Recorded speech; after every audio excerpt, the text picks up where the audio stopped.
بسم الله الرحمن الرحيم. السلام عليكم ورحمة الله وبركاته. إن الحمد لله نحمده ونستعينه ونستغفره ونعوذ بالله من شرور أنفسنا ومن سيئات أعمالنا. من يهد الله فلا مضل له ومن يضلل فلا هادي له. أشهد أن لا إله إلا الله وحده لا شريك له وأشهد أن محمدا عبده ورسوله لا نبي بعده. فقال الله تعالى في القرآن الكريم: يا أيها الذين آمنوا اتقوا الله حق تقاته ولا تموتن إلا وأنتم مسلمون. أما بعد فإن أصدق الحديث كتاب الله وخير الهدي هدي محمد صلى الله عليه وسلم وشر الأمور محدثاتها فإن كل محدثة بدعة وكل بدعة ضلالة وكل ضلالة في النار. Para ikhwan fillah ya Allah jami'ah rahimani wa rahimakumullah jami'ah. Insyaallah pada kesempatan yang berbahagia ini, dengan senantiasa mengharapkan pertolongan dari Allah Subhanahu wa taala, kita akan melanjutkan kembali kajian kita di dalam pembahasan kitab Al-Kabair, dan adapun yang akan menjadi pokok pembahasan kita adalah dosa yang ketiga di dalam dosa besar, yaitu sihir. Nah, jadi jemaah yang dimuliakan Allah Subhanahu wa taala, di antara dosa-dosa yang paling besar yang Allah Subhanahu wa taala haramkan bagi kita untuk melakukannya adalah dosa perbuatan kesyirikan, yaitu di mana seseorang melakukan perbuatan sihir. Jadi salah satu dosa yang menyebabkan pelakunya dicampakkan ke dalam neraka dan bahkan menyebabkan kekal selama-lamanya di dalam neraka adalah salah satunya adalah perbuatan sihir. Nah, di antara dalilnya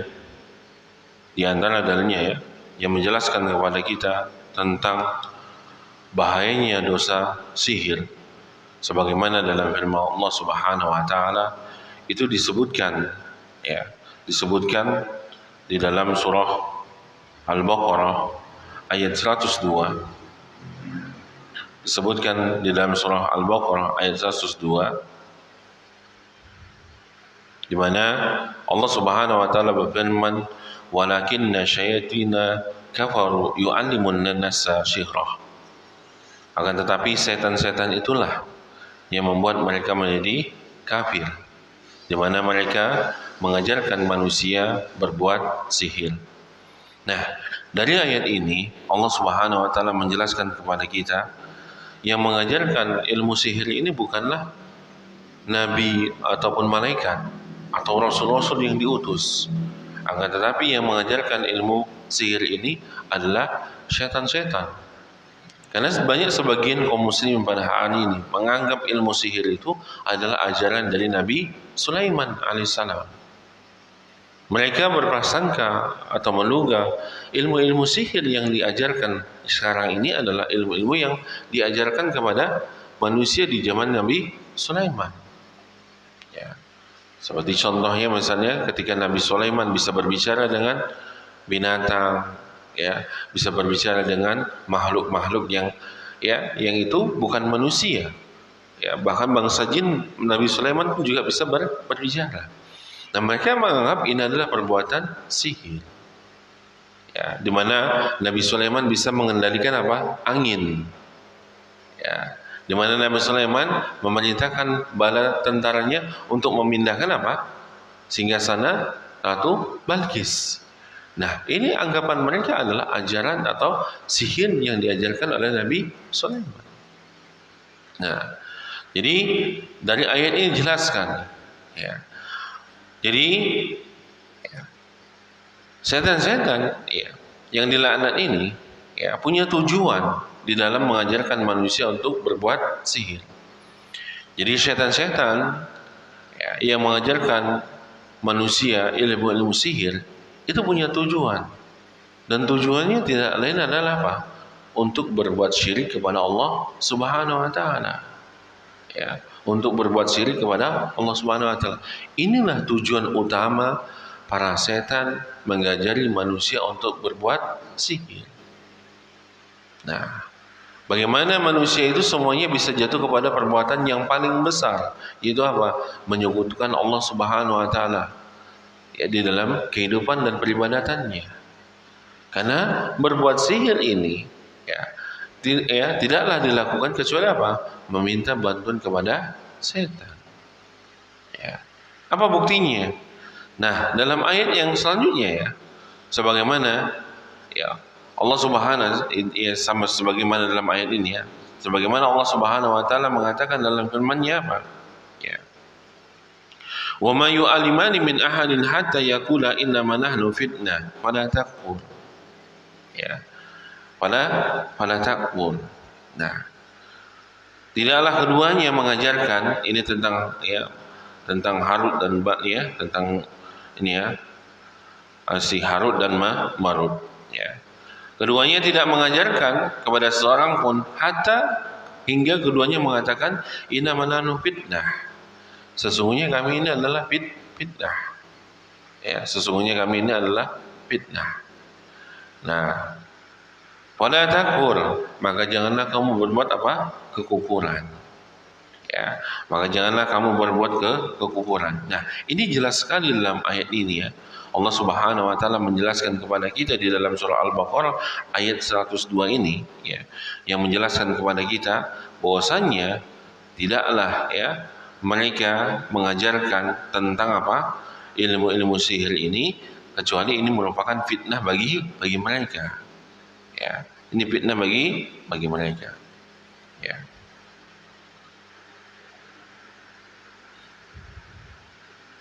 Nah, sebagaimana dalam ayat ini kan mereka ya, sebagaimana Allah Subhanahu wa taala mengatakan dalam ayat ini, walaupun sebenarnya ayat ini menunjukkan apa? Ya, sebagaimana Harut dan Marut ini keduanya tidak mengajarkan sesuatu kepada seorang pun sebelum mengatakan sesungguhnya kami ini adalah fitnah, cobaan bagimu. Sebab itu janganlah kamu kafir. Kemudian maka mereka mempelajari dari keduanya, ya, maksudnya dari keduanya itu malaikat ya. Ada yang mengatakan dalam terjemahan itu malaikat. Ya. Nah, tapi sebenarnya mereka bukan dalam rangka untuk mengajarkan, tapi untuk memberikan ujian dan cobaan kepada orang-orang ya yang coba untuk mempelajari tentang sihir. Apa yang dapat memisahkan antara seorang suami dengan istrinya? Mereka tidak akan dapat mencelakakan seseorang dengan sihirnya kecuali dengan izin Allah. Nah, ini perlu kita garis bawahi. Mereka tidak bisa menyihir seseorang kecuali dengan izin siapa? Izin Allah Subhanahu wa taala. Ya. Nah, ini ya, jamaah yang dimuliakan Allah Subhanahu wa taala, ini dalil yang menjelaskan kepada kita. Ya, pertama apa? Sihir itu bukan dari Allah. Sihir itu bukan ajaran Allah Subhanahu wa taala dan bukan ajaran Nabi dan Rasul. Kalaupun dalam ayat ini menjelaskan malaikat, tapi ini adalah sebuah ujian. Sebuah fitnah yang Allah berikan kepada manusia. Ya, apakah mereka bisa menjauhinya ataukah tidak? Kan itu. Kalau mereka mempelajarinya, berarti ini menimpa kepada mereka fitnah. Menimpa kepada mereka apa? Ujian dan cobaan dari Allah Subhanahu wa taala. Bukan artinya dalam ayat ini menjelaskan bolehnya mempelajari sihir. Bukan. Ya, karena beranggapan ya sebagaimana yang Anda sebutkan tadi, manusia banyak beranggapan pada hari ini bolehnya belajar apa? Sihir. Kenapa? Karena mereka menganggap ilmu sihir itu berasal dari Nabi Sulaiman dan seterusnya. Nah, ini ya jamaah yang dimuliakan Allah Subhanahu wa taala. Jadi para ulama ya Ahlussunnah telah sepakat bahwanya sihir itu bahwa sihir itu ada hakikatnya dan ada kenyataannya. Ya, jadi sihir itu bukan sesuatu yang hayalan ya, bukan sesuatu yang fiktif. Sihir itu ada hakikatnya dan ada kenyataannya. Nah, artinya apa? Ya, sesuatu itu kalau orang terkena sihir berarti benarlah. Dia terdampar dengan perbuatan apa? Atau terkena sihir. Nah, jadi masa zaman sekarang masih percaya dengan yang gitu-gitu? Tidak. Ya. Di zaman sekarang inilah yang perlu kita waspadai. Kenapa? Karena sekarang ini sihir itu sudah dibungkus dengan nama-nama yang indah. Pelakunya bukan lagi yang namanya dukun. Ada nanti pelakunya kiai, ada pelakunya ini paranormal, ya ahli ini segala macam. Udah dibungkus dengan nama-nama yang indah. Makanya orang banyak tertipu, kan itu. Masa kiai berbuat syirik, ya kan? Masa Habib, masa ini berbuat ini kan gitu. Nah, pada hakikatnya ya, selama dia berbuat sesuatu yang bertentangan dengan syariat Allah, maka itu adalah kedosaan. Nah, jadi walaupun sihir ini ada kenyataannya, ada hakikatnya, tetapi bukan berarti hukumnya boleh di dalam syariat. Ini yang perlu diingat ya. Walaupun secara hakikat dia ada, walaupun secara kenyataan dia memiliki kenyataan, tetapi ini bukan berarti bolehnya mempelajari sihir. Kenapa? Karena ini sihir termasuk dosa besar sebagaimana kesepakatan para ulama. Maka mempelajarinya, mengajarkannya, melakukannya atau meminta disihirkan, ini semuanya terlarang. Ya, ini semuanya terlarang. Nah, namun banyak umat Islam yang belum mengetahui hakikat sihir, ya. Banyak di antara kaum muslimin yang belum mengetahui hakikat sihir. Nah, sebagaimana dalam ayat tadi yang kita baca, ya, maka mempelajari sihir dan mengamalkannya termasuk dosa besar, dan ini merupakan bentuk kekafiran. Ingat ya. Mempelajarinya, ya, mengamalkannya, maka ini adalah bentuk kekafiran, ya, kepada Allah Subhanahu wa taala. Nah, ini ya, jamaah yang dimuliakan Allah Subhanahu wa taala. Ya. Jadi salah satu ya yang diharamkan atau termasuk dosa besar di antara dosa-dosa besar yang akan kita pelajari adalah sihir. Nah, sebagaimana Nabi sallallahu alaihi wasallam mengatakan ya, sebagaimana Nabi SAW menyebutkan dalam sebuah hadis yang sudah kita pernah baca, apa kata Nabi? Ittanibu sab'a maubiqat.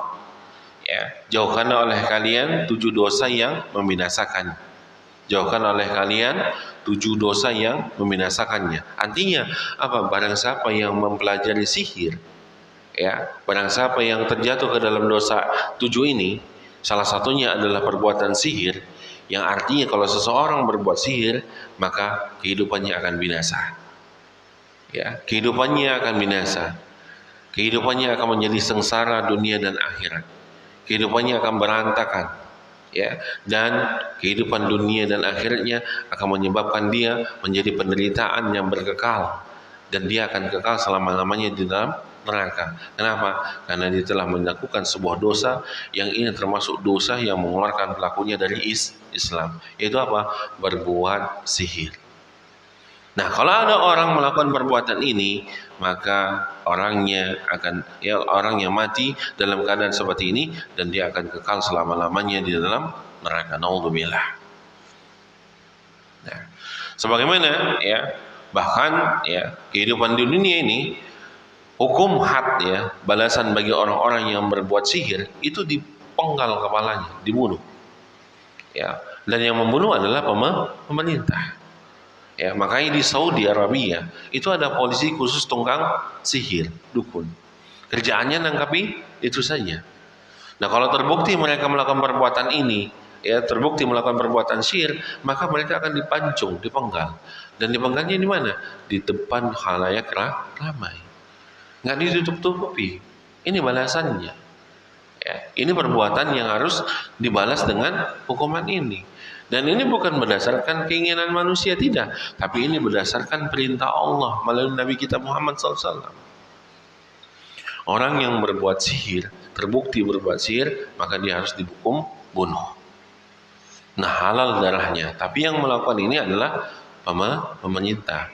Tidak bisa kita masing-masing. Di kampung antum ada tukang sihir, oh ini kata Ustadz harus dibunuh, terus datang antum ke situ membunuh. Nah, ini jadi masalah sama antum. Yang wajib untuk menangani ini adalah pemerintah. Ya, sebagaimana dalam sebuah hadis, ya, dalam sebuah hadis yang diriwayatkan oleh Imam Abu Daud. Hadis riwayat Imam Abu Daud dengan nomor 3043. 3043. Ya. Dari Ammar bin Dinar. Dari Ammar bin Dinar, ia mendengar, ya, dia mendengar dari Bazalah. Dia mendengar dari Bazalah berkata, ya, Ammar bin Aus dan Abu Si, ya, berkata, apa katanya? kuntu katiban di jaz'i bani Muawiyah ammi Akhnafi ibn Qais ija'ana kitabu Umar qabla mautihi bisanati uqtulu kulla sahir. Nah, ada penulis ya, aku adalah penulis katanya ya, aku adalah penulis atau sekretaris Jas bin Muawiyah. Aku adalah penulis atau sekretaris Jas bin Muawiyah, paman Al-Ahnaf bin Qais. Ya, paman Ahnaf bin Qais. Ketika datang kepada kami surat Umar bin Khattab, ya ketika datang kepada kami surat Umar bin Khattab setahun sebelum wafatnya. Setahun sebelum wafatnya. Apa isi surat itu? Ya, kata Umar bin Khattab, bunuhlah tukang sihir laki-laki maupun perempuan. Ya, bunuhlah laki-laki, tukang sihir laki-laki dan perempuan. Nah, ini adalah perintah dari Umar bin Khattab. Ya, ini adalah perintah dari Umar bin Khattab. Di mana ya Umar memerintahkan pasukannya atau gubernur-gubernurnya untuk apa? Mengeksekusi setiap orang-orang yang melakukan perbuatan sihir, terkhusus pelakunya ya. Terkhusus pelakunya. Nah, ini kan menunjukkan apa? Bahwasanya sihir itu perbuatan dosa besar. Bahwasanya sihir itu adalah perbuatan yang dilarang. Ya, bayangkan sampai Umar bin Khattab itu memerintahkan apa? Untuk membunuh para tukang sihir. Ya, untuk membunuh para tukang sihir. Nah, ada sebuah riwayatnya. Ada sebuah riwayat. Tapi riwayat ini didoaibkan oleh Syekh Albani di dalam kitabnya Silsilah Doaib. Nah, akan tetapi riwayat ini menjelaskan kepada kita ya sebagaimana riwayat yang diriwayatkan oleh Imam Tirmizi ya, diriwayatkan oleh Imam Tirmizi, tapi hadis ini didoaibkan oleh Syekh Albani ya. Disebutkan dalam hadis itu Nabi SAW mengatakan apa? Had sahir darbahu bisayf. Hukuman bagi tukang sihir adalah memenggal lehernya dengan pedang. Nah, ini dia. Nah, kalau kita lihat perkataan Umar bin Khattab radhiyallahu anhu dalam suratnya, nah ini semakna dengan perkataan Rasulullah sallallahu alaihi wasallam. Ya, ini merupakan perintah dari Umar bin Khattab kepada setiap anggotanya, ya, setiap bawahannya.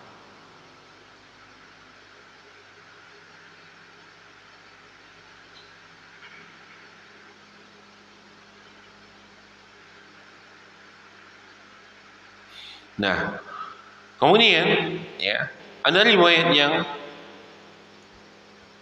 hasan, ya ada riwayat yang hasan, ya sebagaimana yang dikeluarkan oleh Al-Bazzar, ya Al-Bazzar di dalam musnadnya dan di dalam kitab Tabrani fil Kabir, ya dijelaskan. Nah, di mana Rasulullah SAW bersabda, ya Rasulullah SAW bersabda, ini hadis yang hasan ya. Laisa minna man tatayyara atau tayyira lahu au takahuna au tukahin au sahara au suhira lahu. Kata Nabi sallallahu alaihi wasallam, bukan termasuk dari golongan kami orang yang bertatayur atau orang yang meramal atau yang minta diramalkan. Ya. Jadi kata Nabi sallallahu alaihi wasallam, bukan termasuk dari golongan kami orang yang meramal atau minta diramalkan. Ya, autakahana autukahina lahu, ya, atau ya bukan termasuk golongan kami dukun atau yang minta didukunkan. Au sahara au suhra lahu, atau orang yang berbuat sihir atau minta disihirkan untuknya. Nah, dari hadis ini jelas sekali Nabi mengatakan apa? Laisa minna, bukan dari kelompok kami ya. Orang-orang yang melakukan perbuatan-perbuatan yang kita sebutkan tadi, meramal, dukun, ya, sihir. Nah, ini tiga rangkaian ini, ya kalau kita perhatikan tiga hal ini enggak lepas dari orang-orang yang itu saja. Kalau tukang sihir itu apa? Ya dukun juga. Tukang ramal siapa? Ya dukun juga. Ya. Jadi orang-orang yang melakukan perbuatan-perbuatan ini, ya, ini bukan bagian dari kelompok atau umatnya Nabi Muhammad sallallahu alaihi wasallam. Dan sini ya. Nah, jadi jamaah yang dimuliakan Allah Subhanahu wa taala, jadi sangat jelas berdasarkan dengan hadis ini, ya, berdasarkan dengan hadis ini, maka ya, kita dapat penjelasan bahwasanya sihir itu pertama apa? Termasuk dosa besar. Ya, sihir itu termasuk dosa besar. Nah, orang yang melakukan perbuatan ini terjatuh di dalam kekafiran. Ya, ini terjatuh di dalam kekafiran. Kemudian yang ketiga, hukuman bagi orang yang berbuat sihir adalah dipenggal, dibunuh. Ya, dipenggal dan dibunuh. Yang keempat, kalau dia tidak bertobat dari perbuatan sihirnya, maka dia akan dicampakkan ke dalam neraka dan kekal selama-lamanya di dalam neraka. Nauzubillah. Nah, ini ya, jamaah yang dimuliakan Allah Subhanahu wa taala. Kemudian ada sebuah hadis juga yang menjelaskan apa? Di mana Rasulullah SAW mengatakan dalam sabdanya, dalam riwayat Imam Ahmad, Ibnu Hibban dan Hakim, di mana Nabi mengatakan salah satu la yadkhulul jannah. Ada 3 kelompok yang mereka tidak akan masuk ke dalam surga. Ada 3 kelompok yang mereka tidak akan masuk ke dalam surga. Yang pertama apa? Pecandu khamar. Ini yang pertama. Pecandu khamar. Ya, minum khamar sampai mati dalam keadaan mabuk. Ya. Sampai dia mati dalam keadaan apa? Mabuk. Itu yang pertama. Yang kedua apa? Qatil rahim. Memutus hubungan silaturahim. Ya, memutus hubungan silaturahim. Ya. Kemudian yang ketiga apa? Yang ketiga adalah musaddiqa bisihir, membenarkan sihir atau melakukan perbuatan sihir. Nah, inilah ya 3 kelompok yang diancam oleh Nabi sallallahu alaihi wasallam, ya. 3 kelompok yang diancam oleh Nabi sallallahu alaihi wasallam tidak akan masuk ke dalam surga. Nah, kemudian kita lanjutkan. Ya. Nah, setelah kita menjelaskan tentang ancaman-ancaman dan dalil-dalil terhadap pelaku-pelaku sihir, maka perlu kita jelaskan dulu bagaimana sih sebenarnya sihir itu, ya. Mana sih sebenarnya perbuatan-perbuatan yang dianggap itu sebuah pelaku sihir. Nah, ini harus kita paham. Nah, sebagaimana dijelaskan oleh para ulama ya, secara bahasa Arab, ya, secara bahasa Arab, sihir itu artinya, ya, secara bahasa ya, sihir itu artinya apa? Sesuatu yang samar. Sesuatu yang samar atau tersembunyi sebabnya. Ini dia. Jadi sihir itu secara bahasa adalah ya sesuatu yang samar atau tersembunyi sebabnya. Nah, makanya kalau ada orang ingin melakukan perbuatan sihir, maka dia butuh apa? Bukhul. Ya, bukhul, tahu bukhul kan? Bukhul itu semacam jampi-jampi atau ya bisa benang, bisa kain, bisa foto yang diintal, diikat kemudian dibacakan, ditiupkan ya. Nah, ini namanya bukhul. Nah, ini sama. Nah, ketika tukang sihir ini melemparkan bukhul-bukhulnya untuk menyihir seseorang, kemudian kena dengan izin Allah, maka cara menyembuhkan orang yang terkena sihir apa? Dengan menghancurkan apa? Bukhulnya dulu. Cari dulu bukhulnya di mana. Nah, bukhulnya ini sesuatu yang samar, sesuatu yang tidak terlihat. Nah, oleh sebab itu, kalau ada di antara keluarga kita yang kena sihir, minta petunjuk sama Allah, berdoa sama Allah, tunjukkan di mana bukhul tersebut. Nah, bisa jadi nanti Allah memberikan petunjuk dengan apa? Dengan mimpinya kita, ya, diperlihatkan di mana bukhul itu diletakkan oleh tukang dukun itu, ya. Nah, terkadang bukhul itu ditanam di dalam tanah, terkadang dilempar di atas seng. Suka mereka lah, supaya bukhul itu tidak ketahuan. Ada saja cara mereka.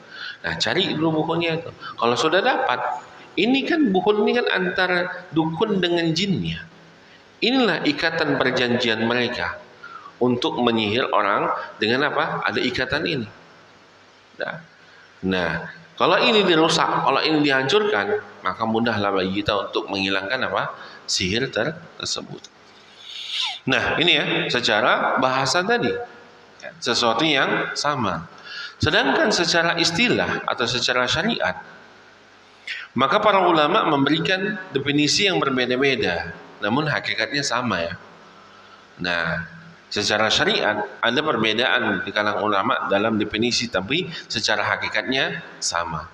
Nah, yang pertama apa? Perkataan Ibnu Abidin. Perkataan Ibnu Abidin. Beliau mendefinisikan sihir dengan perkataan beliau. Apa yang dimaksud dengan sihir secara syar'i? Beliau mengatakan sihir adalah ilmu yang dapat menghasilkan kemampuan jiwa. Ana ulang ya. Ilmu yang dapat menghasilkan kemampuan jiwa untuk melakukan perkara-perkara yang aneh. Untuk melakukan perkara-perkara yang aneh karena sebab-sebab yang tersembunyi. Karena sebab-sebab yang tersembunyi.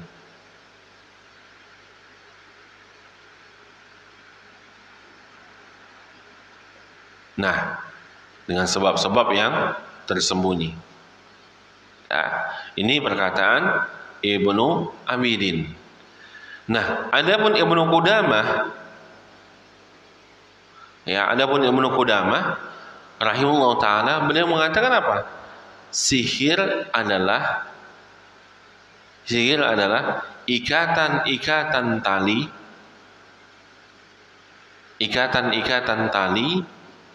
dan mantra-mantra, ikatan-ikatan tali dan mantra-mantra yang diucapkan atau ditulis oleh pelaku sihir.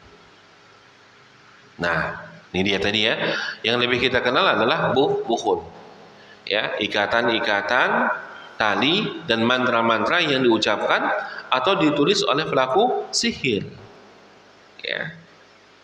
Untuk melakukan sesuatu yang ia gunakan sebagai sarana meminta pertolongan kepada setan untuk menyakiti orang yang disihir. Nah, ini dia.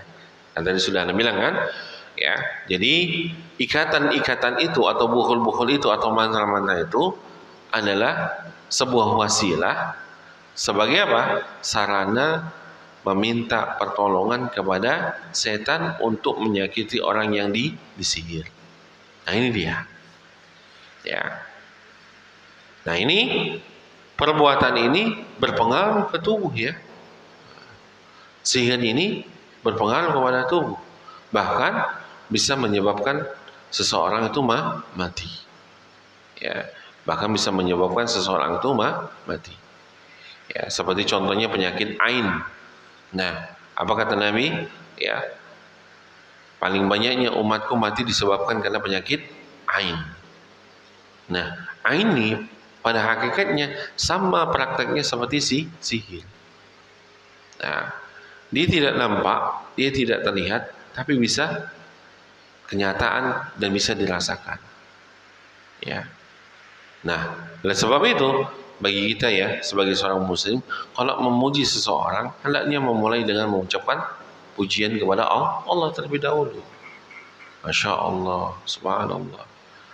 Nah, kalau diucapkan pujian tanpa menyanjung Allah terlebih dahulu, bisa jadi orang yang dipuji itu kena ain, bahkan bisa menyebabkan kematian. Nah, bagi kita agar terhindar dari penyakit ain, nah ini juga bagi kita untuk tidak ya, suka-suka mengumbar kebahagiaan kita di hadapan orang lain. Ya. Jangan mengumbar kebahagiaan kita di hadapan orang lain. Misalnya anak ya gemuk sehat supaya dia ya biar bangga kepada orang, dipoto dikirim media sosial. Nah, kalau dia sama orang yang punya ain, tiba-tiba anak bisa sakit dan bisa menjadi mati. Nah, ini sama seperti sihir perbuatan itu. Nah, ini ya jamaah yang dimuliakan Allah Subhanahu wa taala. Dan banyak lagi definisi yang intinya apa? Ya, hakikatnya sama. Jadi sihir itu adalah perbuatan dari tukang sihir dengan meminta bantuan kepada siapa? Setan, dengan adanya perantara. Perantaranya itu apa? Itu yang disebut dengan bukhul, atau ikatan-ikatan atau mantra-mantra yang ditulis. Ya. Nah, semakin kuat dia meminta pertolongan kepada setan, semakin kuat dia mengorbankan dirinya kepada setan, maka setan pun semakin kuat untuk membantunya. Ya, semakin kuat untuk membantunya. Nah, jadi jemaah yang dimuliakan Allah Subhanahu wa taala, jadi sihir tidaklah berjalan dengan baik kecuali dengan apa? Dengan apa yang bersesuai dengan setan dalam hal keburukan dan kejiwaan dan kekejian jiwa manusia. Nah, ini dia. Jadi sihir itu, ya, ini dijelaskan oleh saya, sihir itu tidak akan berjalan dengan baik kecuali apa? Berkesesuaian dengan keinginan setan. Jadi ya. Nah, setan mau membantu tukang sihir dengan catatan apa? Tukang sihir itu memberikan apa yang diinginkan oleh setan. Nah, semakin dia meminta, memuja, beribadah pada setan, maka setan akan apa? Memberikan kemudahan untuk apa? Memberi bantuan apa yang diinginkan oleh tukang sihir. Nah, ini ya, kayaknya sudah masuk sholat Isya. Belum.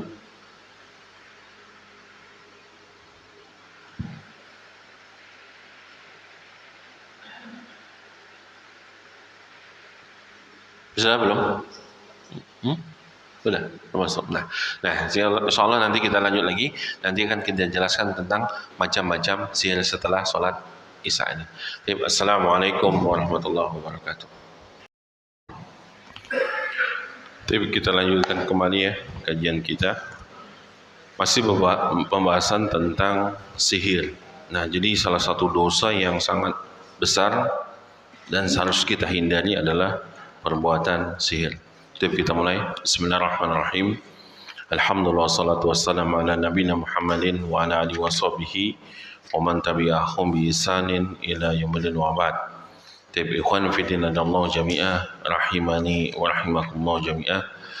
Nah, sebagaimana yang tadi sudah kita jelaskan, ya, bahayanya tentang sihir dan dalil-dalil yang menjelaskan tentang sihir ini memberikan isyarat kepada kita salah satu perbuatan yang bukan hanya menimbulkan dosa besar, tapi ini berdampak buruk bagi tatanan kehidupan kita, terkhusus kehidupan dalam masyarakat, kehidupan dalam ukhuwah Islamiyah. Karena orang yang berbuat sihir ini akan memberikan dampak buruk kepada orang lain, ya, memberikan dampak buruk kepada orang lain. Nah, salah satu yang paling fatal adalah apa? Menyebabkan orang yang disihir itu mendapatkan kematian disebabkan karena perbuatan sihir. Dampak buruknya lagi apa? Terjadinya perceraian antara suami dengan istri.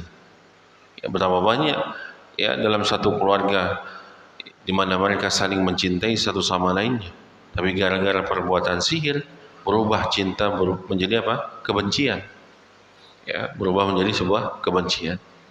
Begitu juga dampak buruk di antara sihir yang tadinya tubuhnya sehat, gemuk, ya, kita lihatnya menyegarkan, menyenangkan, tapi karena perbuatan sihir bisa menyebabkan pelakunya apa? Orangnya apa? Sakit, kurus, ya, dan kita kasihan melihatnya. Dan itu nyata. Itu adalah sesuatu yang nyata. Nah, oleh sebab itu, hal yang seperti ini yang harus kita apa? Jauhi. Hal yang seperti ini yang harus kita apa? Perangi. Jangan biarkan orang-orang di sekitar kita mendapatkan apa? Perlakuan atau perbuatan sihir. Jangan sampai ya di kalangan kita ada orang yang melakukan perbuatan apa?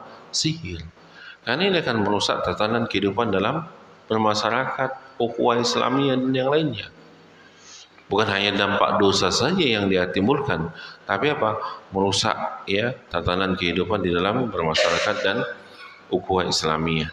Nah, sebagaimana tadi yang sudah kita sebutkan ya bahwasanya sihir ini memiliki macam-macam. Jadi untuk melengkapi penjelasan kita pada penjelasan hari ini, maka kita akan jelaskan bahwasanya sihir itu memiliki macam-macamnya. Nah, yang pertama adalah yaitu apa? As-sihrul hakiki, yaitu sihir yang hakiki. Ini yang pertama. Nah, apa yang dimaksud dengan sihir yang hakiki ini?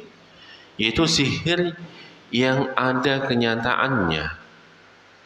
Sihir yang ada kenyataannya. Ya, seperti sihir yang mempengaruhi tubuh manusia. Nah, ini sebetulnya yang sehat tadi tiba-tiba menjadi sakit. Nah, ini namanya sihir hakiki.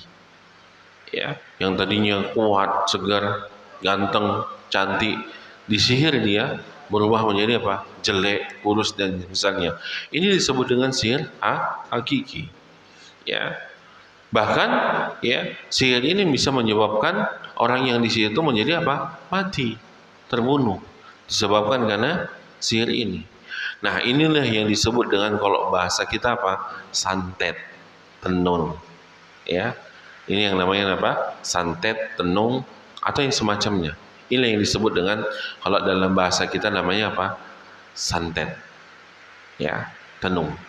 Ini berdampak buruk ya bagi kehidupan seseorang. Ya. Atau ini juga sihir menyebabkan apa? Terjadinya perpisahan antara suami dengan istri yang tadinya saling mencintai, ya tidak ada sebab, tidak ada akibat, tidak ada apa, tiba-tiba mereka tiba-tiba saling membenci. Ya, nggak tahu sebabnya, nggak tahu apa, pokoknya lihat muka suaminya dia benci, suaminya begitu juga lihat muka istrinya benci. Ya, nggak ada sebab, nggak ada akibat, kan itu. Yang tadinya mereka saling bermesraan, saling cinta, kok tiba-tiba saling membenci. Nah, inilah salah satu penyebab dari sihir hakiki.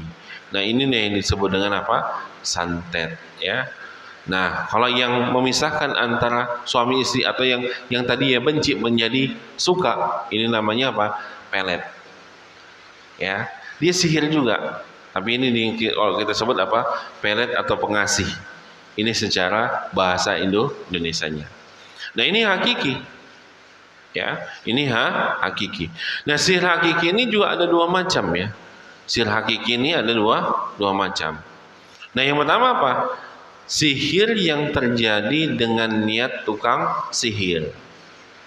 Sihir yang terjadi dengan niat tukang sihir. Nah, jadi tukang sihirnya punya niat, dia sihir. Nah, ini terjadi. Berarti dia melakukan sihir itu hanya sekedar dengan niat. Ya. Kemudian yang kedua apa? Sihir yang terjadi dengan alat atau benda-benda yang diberi mantra. Nah, yang kedua apa? Sihir ya yang terjadi dengan alat atau benda-benda yang telah diberi mantra atau jambi-jambi. Nah, ini biasanya disebut dengan raja. Nah, ada yang ya sihir yang hakiki ini tergantung dengan niat tukang sihirnya terjadi. Ada yang terjadi sihirnya itu dengan benda atau alat-alat yang sudah dikasih mantra. Nah, ini terjadi. Nah, dua-duanya ini disebut dengan sihir hakiki. Dan sihir hakiki ini pada umumnya, keseluruhannya bukan pada umumnya, adalah meminta bantuan kepada setan. Meminta bantuan kepada setan. Nah, semakin tukang sihirnya dekat kepada setannya, semakin kuat dia beribadah meminta ya tunduk kepada setannya, maka semakin kuatlah dampak sihir yang akan dibantu oleh setan tersebut. Nah, makanya dalam hal ini ya, khususnya kita wajib bagi kita untuk berlindung, bukan kita takut kepada sihirnya, tapi kita apa? Ya apa bukan berarti kita harus tunduk kepada sihirnya, enggak. Wajib bagi kita untuk melindungi diri kita dari dampak sihir ini. Nah, oleh sebab itu bagaimana doanya? Nah, sebelum tidur baca ayat Al-Ikhlas, Al-Falaq dan An-Nas, tiupkan ke tangan, usapkan ke seluruh tubuh. Agar apa? Agar tidur kita, pada saat kita tidur, kita tidak bisa diserang dengan sihir. Ya.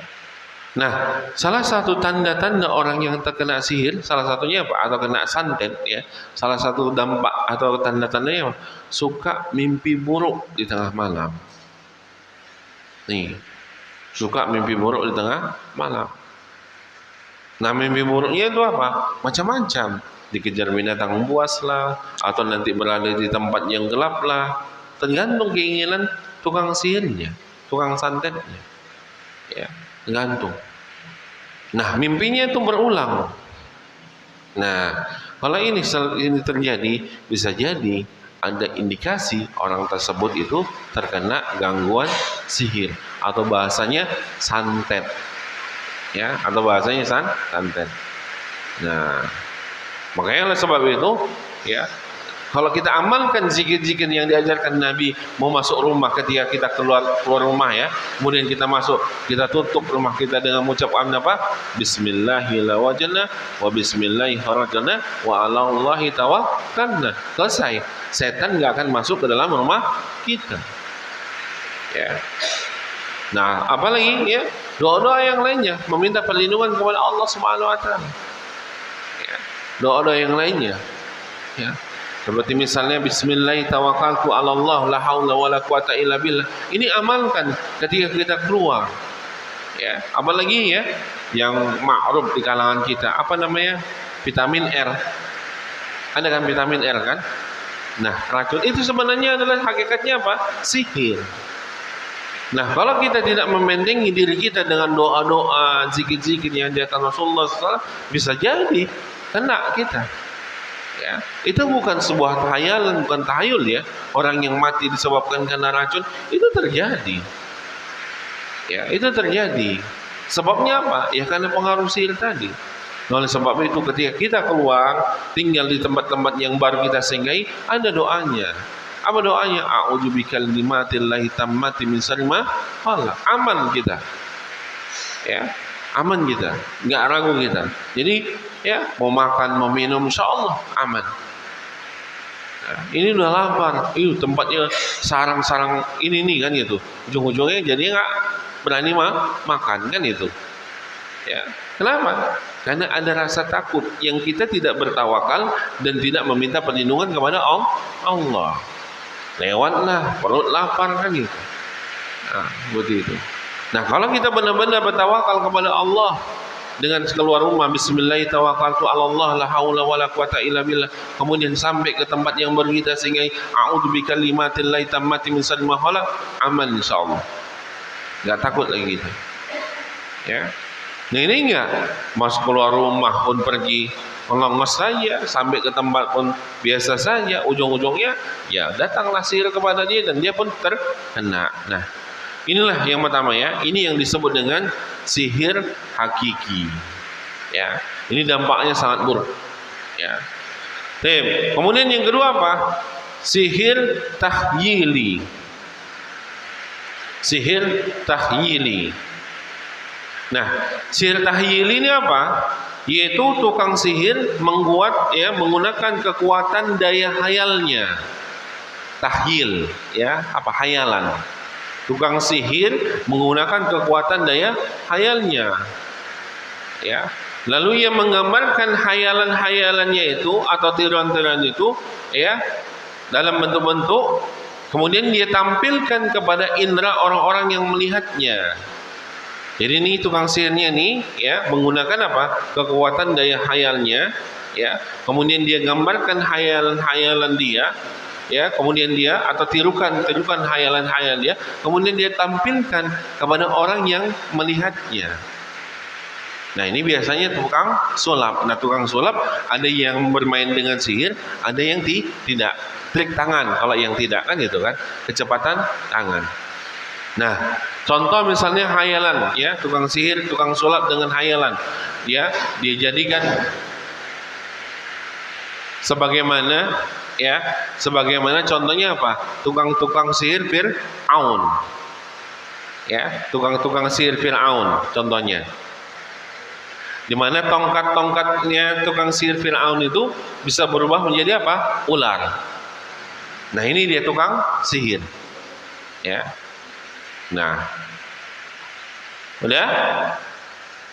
Atau ya, yang sering kita rasakan misalnya apa yang kita dapat berita misalnya apa? Orang yang dihipnotis, kan itu? Dihipnotis ini adalah pelaku sihir. Ya. Tiba-tiba antum diberikan kekejutan, kemudian diberikan hayalan untuk memiliki rasa takut yang benar. Nah, ini adalah tahyil, sihir tahyil. Ya. Nah, tukang sihir ini apa? Ya, ketika seseorang memberikan hipnotis, ditampakkanlah kepadanya taman-taman ini segala macam, kan itu. Ya, atau pikirannya mudah dikuasai. Ya. Ya, seperti contoh yang kayak ya di televisi itu kan dihipnotis, ngelihat ini bisa jadi takut, kan itu. Yang tadinya fobia dengan ini, ya disihir dia jadi nggak fobia. Ini sihir. Ya, ini sihir. Nah, inilah yang disebut dengan apa? Istahyili, dengan menggunakan hayalan-hayalan yang dia lakukan. Ini bahaya juga. Ya. Nah, ini bisa berdampak, khususnya masalah hipnotis. Berapa banyak orang yang hartanya hilang diberikan orang dengan sukarela? Kenapa? Karena hipnotis. Nah, ini juga doanya ya, pelindungnya apa? Dengan doa yang tadi kita ucapkan tadi. A'udzu bikalimatillahi tammati min syarri ma khalaq. Karena Anda pernah pulang kajian taklim naik kereta berdua tengah malam jam 11:30, tiba-tiba di belakang kami nyetop naik kereta juga. Kemudian langsung dia cerita yang buat kita tuh seolah takut gitu. Apa dia bilang sama kami berdua, kami kan di belakang tadi saya lihat di belakang bapak berdua ada orang kayaknya yang mau buat jahat. Yang kami lihat cuma dia aja di belakang, kan gitu. Kan itu. Nggak ada lagi. Tengah malam ya di jalan umum. Ya. Nah, tujuannya apa? Ini dugaan apa? Tujuan dia coba menghipnotis kami hingga akhirnya kami dibawa ke tempat mungkin mau ngambil kereta, karena setelah kami nggak ada apa-apa, nggak ngaruh istilahnya, dia pergi begitu saja. Kami ikuti, udah nggak ada lagi orangnya. Entah belok kemana, entah kemana dia nggak tahu. Tapi kalau dia tetap jalan di jalan yang utama pasti ketemu. Ini nggak ada ketemu. Nah, jadi hal seperti ini yang harus kita lindungi diri kita. Ini sihir juga ya. Apa yang misalnya sihir yang bisa yang tadinya kain tiba-tiba jadi ular, jadi ini jadi apa? Itu sihir. Ya. Nah, ini ya jamaah yang dimuliakan Allah Subhanahu wa taala yang kedua, ya. Kemudian apa? Yang ketiga, sihir majazi.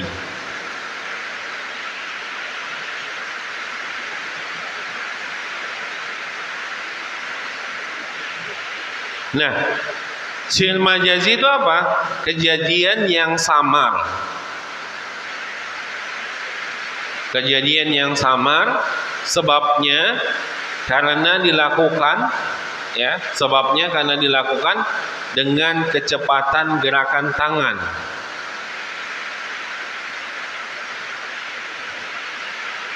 Ya, sebabnya karena dilakukan dengan kecepatan gerakan tangan atau tipu muslihat.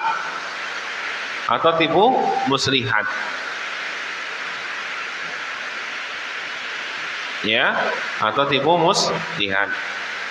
Nah, inilah yang dilakukan oleh para tukang sulap. Nah, inilah yang juga dilakukan oleh para tukang sulap. Ya.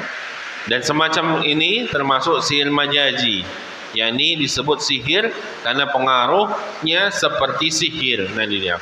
Kenapa dia disebut dengan sihir majazi? Karena pengaruhnya seperti apa? Sihir yang hakiki atau sihir yang tahyili. Ya. Kita bisa mengikuti keinginan tukang sulap itu. Ya. Atau contohnya lagi apa? Sebagaimana dalam sebuah hadis, al-bayanu minas sihir. Kata Nabi SAW dalam sebuah hadis, ucapan itu sebagian adalah sihir. Betapa banyak orang yang gara-gara ucapan dia terpengaruh, terjadilah terprovokasi hingga terjadilah anarkis. Ini sihir juga. Ya. Di mana dia samar masuk ke dalam hati. Ya, dia cerita begini dari A sampai Z dengan itu. Ya, kita dengari kan itu, didengari sama orang, masuk ke dalam hatinya. Nah, tanpa dia sadari dia tersihir. Tersihir. Nah, ini banyak. Makanya kata Nabi SAW, ya, al-bayanu minar sihir. Sebagian ucapan itu, sebagai penjelasan itu, sebagiannya adalah sihir. Nah, jadi kalau ada orang ya dengan ceritanya, kemudian dia mudah terprovokasi, mudah terikuti, ya, kemudian bahkan menuruti apa yang disampaikan oleh orang yang menyampaikan, nah berarti orang ini sudah tersihir. Ya, orang ini sudah tersihir. Nah, inilah ya jamaah yang dimuliakan Allah Subhanahu wa taala, ya. Macam-macam dari apa? Sihir, ya. Jadi ada 3 macam ya yang disebutkan oleh penulis di sini, ya, bahwasanya sihir itu memiliki apa namanya? Macam-macamnya. Nah, kemudian Syekh Umar Sulaiman Al-Asqar, ya, Al-Asqari, beliau berkata, ya, Syekh Sulaiman ya. Syekh Umar Sulaiman, beliau berkata, ya, sesungguhnya sihir hakiki adalah sihir yang pelakunya meminta pertolongan kepada setan. Nah, ini dia.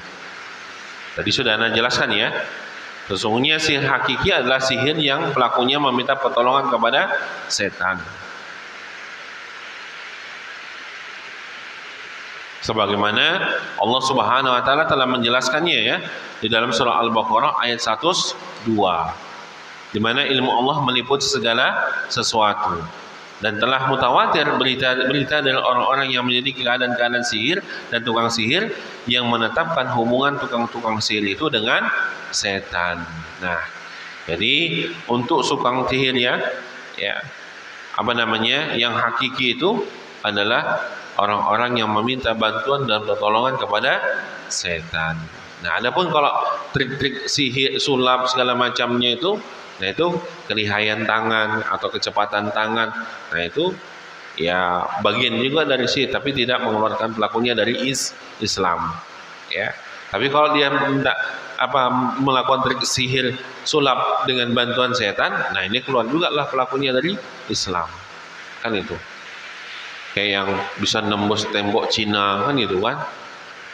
Nah, hal ini bisa terjadi. Ya, kenapa? Karena memang setan jin itu ya, jin ifrit ya, yang punya kemampuan apa? Punya kemampuan transformasi ya, apa namanya? Memindahkan sesuatu dengan waktu yang cepat. Ya, seperti perkataan jin ya di masanya zaman Nabi Sulaiman apa? Siapa yang bisa memindahkan singgasananya Ratu Balkis? Saya, baginda, kata jinnya. Berapa lama? Dari berdirinya baginda sampai duduk. Sementara kerajaan Ratu Balkis dengan kerajaan Nabi Sulaiman itu jaraknya begitu jauh. Berapalah jarak berdiri sampai duduk waktunya? Nggak mungkin 1 jam, kan itu? Ya, nggak mungkin berdiri selama 1 jam. Artinya apa? Yang diminta tuh dari berdiri kemudian mau duduk sampai berduduk, nih berapalah? Nggak sampai mungkin hitungan setengah jam, 5 menit pun tidak kan? Antum berdiri kemudian duduk, di depan antum sudah sampai singgah sana. Nah, ini perbuatan siapa? Jin. Ya, ini perbuatan jin.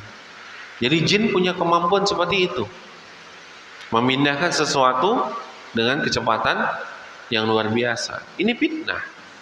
Oh, berarti yang manusia yang memindahkan kerajaan Ratu Balkis itu punya sihir juga? Tidak. Kenapa? Dia meminta pertolongan kepada siapa? Allah. Dengan apa? Dengan berdoa. Ya. Nah, Allah yang berkehendak untuk memindahkan itu dengan izin Allah dan dengan ridha Allah, pindahlah kerajaan Ratu Balkis atau singgasana Ratu Balkis dengan kedipan mata. Ya, sama seperti yang dilakukan oleh Nabi Musa. Nabi Musa melakukan sihir enggak? Enggak. Tongkat yang dijadikan Nabi Musa ular itu ularnya ularnya betulan, bukan jadi-jadian. Ya, ularnya betulan. Ya, bukan main-mainan. Sampai akhirnya tukang-tukang sihir Firaun beriman kepada Nabi Musa karena melihat tongkat Nabi Musa itu memang benar jadi ular. Bukan jadi ular-ularan, kan itu. Nah, kenapa bisa begitu? Karena izin dan pertolongan Allah Subhanahu wa taala. Allah benar-benar menjadikan tongkat itu menjadi ular yang hakiki. Nah, ini ya jemaah yang dimuliakan Allah Subhanahu wa taala. Jadi, nah kembali kita ya, pentingnya kita untuk mempelajari sihir ini bukan dalam rangka untuk mengamalkannya ya. Bukan dalam rangka untuk apa? Mempraktekannya. Tapi dalam rangka untuk apa? Menjauhkan diri kita dari perbuatan sihir. Karena sihir pada hakikatnya adalah meminta bantuan atau pertolongan kepada setan. Nah, embel-embelnya apa? Setan mau membantu kita, setan mau membantu seseorang berbuat sihir, embel-embelnya apa? Dia harus tunduk dan mengikuti keinginan setan tersebut, baru dia akan membantunya. Semakin kuat dia meminta bantuan, semakin merendahkan diri kepada setan, maka setan itu semakin mudah untuk memberikan bantuan kepadanya. Nah ini ya yang bisa kita sampaikan pada hari ini untuk dosa besar yang ketiga, yaitu apa? Perbuatan sihir. Ya insya Allah pada pertemuan yang akan datang kita akan bahas dosa besar yang keempat, yaitu apa? Meninggalkan sholat. Ya. Nah, ternyata meninggalkan sholat ini lebih besar dosanya dari perbuatan dosa membunuh, merampok, dan yang lainnya. Nah, insya Allah akan kita jelaskan pada pertemuan yang akan datang. Nah, mungkin ini aja bisa Anda sampaikan sebelum diakhiri. Mungkin ada yang mau ditanyakan?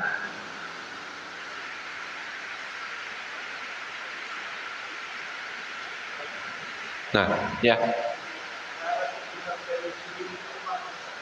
Apa? Terhindar dari sihir. Nah, itulah tadi. Salah satunya, jangan tinggalkan zikir-zikir yang sudah diajarkan Nabi, khususnya setelah sholat 5 waktu. Ya, sholat 5 waktu itu dampaknya masya Allah, ya, menjaga kita.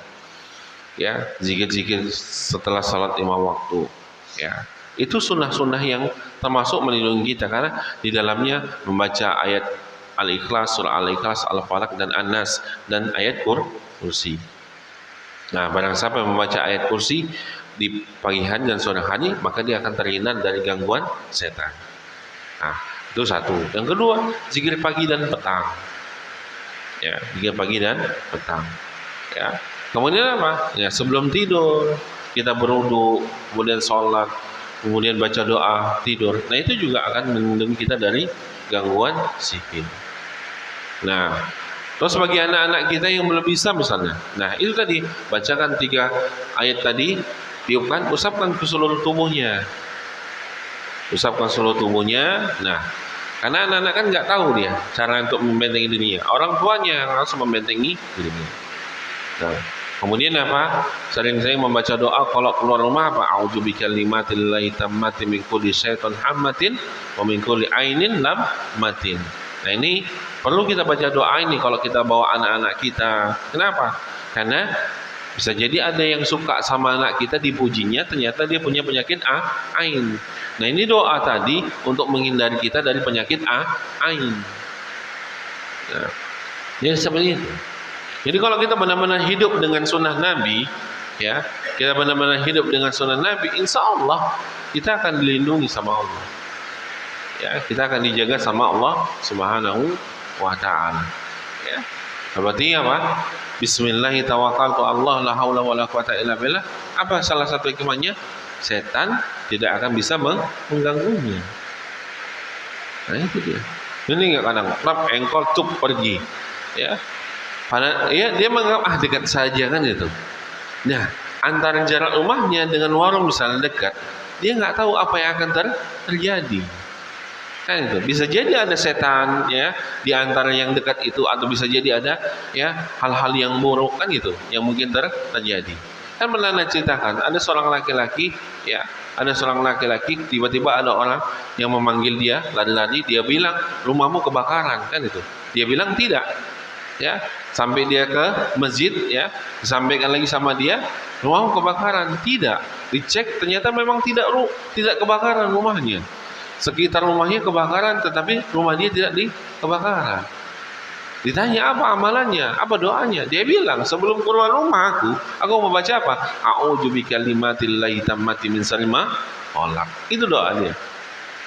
Bayangkan, doanya singkat, simple kan itu. A'udzubikalimatillahi tammati min syarri ma khalaq.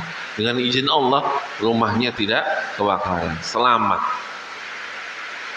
Jadi jangan anggap sepele. Ya, jangan anggap sepele. Nah, ya, ada juga yang cerita sama anak ya. Lihat. Nah, di depan dia ada raja polisi, dia baca doa ini, selamat. Ya mungkin takdir Allah selamat. Jangan antum coba-coba nanti antum nggak pakai helm, nggak bawa surat, auzubillahi. Itu sudah melanggar kan gitu. Nah, tapi intinya kalau kita masih safety segala macam, yakinlah dengan pertolongan Allah, Allah akan melindungi kita. Ya. Nah, mungkin tanya ada lagi yang mau ditanyakan? Ada?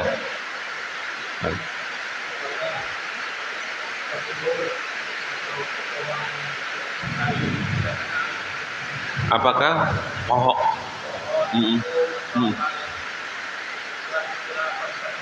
Iya. Ain itu tidak berlaku sama manusia saja ya. Apa saja kebun, pepohonan, ya. Bahkan Anda pernah baca kitab ya, kisah-kisah nyata penyakit ain. Itu pesawat pun bisa nggak jadi terbang gara-gara kena ain. Bayangkan pesawat ya, ikannya bukan makhluk dia. Kalau pohon, kebun itu kan makhluk kan, istilahnya makhluk hidup kan itu yang Allah ciptakan. Nah ini kan pesawat kan sesuatu yang diciptakan manusia. Itu pun juga kalau ada orang yang punya hasad nggak jadi pesawatnya. Nah itu Anda baca itu. Ya. Nah kambing ternak yang begitu sehat-sehat, gemuk-gemuk, kemudian ada penyakit ain, nah mati dia. Nah oleh sebab itu yang tadi Anda ajarkan, yang diajarkan Nabi sallallahu alaihi wasallam yang disebutkan a'udzu bikalimatillahi tammati min kulli syaitan hamatin wa min kulli ainin lammatin. Nah kalau antum punya ternak, punya kebun, punya apa, sering-sering berdoa kepada Allah dengan doa itu. Ya. Antum sudah ternak kambing banyak sehat-sehat, tiba-tiba mati semua. Kan itu. Ya. Dugaan kita apa? Virus kan itu. Ternyata apa? Virus ain rupanya. Nah ini terjadi. Ya, ain itu hak kata Nabi. Bahkan kebanyakan umat Nabi SAW itu mati disebabkan kenapa? Ain. Ya, nah jadi ain itu apa? Pandangan mata yang diiringi dengan apa? Hasad, kedengkian hati. Ya, itu langsung dia cus. Ya, tanpa perantara. Ya, tanpa buhul, tanpa apa-apa, itu langsung dia. Ya, kalau tukang sihir kan masih pakai buhul-buhul lagi kan itu. Ini kalau ain tuh cus langsung. Ya, perlakuannya sama seperti sihir, tapi dia langsung tanpa perantara. Ya, menyebabkan orang yang kena ain itu apa? Menderita. Ya, sakit, bahkan menyebabkan kematian. Jadi bukan hanya manusia saja ya yang bisa kena ain, apa saja. Makanya antum kalau punya kendaraan tuh juga jangan lupa baca doa itu. Ya, antum beli mobil baru kan tuh, running jalan-jalan, ya kan, masuk kata, keluar kampung segala macam. Ada yang lihat, ih bagus sekali mobilnya ya. Dia nggak sebut nama Allah, dia tidak puji nama Allah. Ternyata dia punya ain. Yang tadinya baru tiba-tiba bisa mati di tempat. Itu terjadi. Ya, kan mengerikan. Nah ini untuk ain ya. Nah, jadi ini juga sangat mengerikan.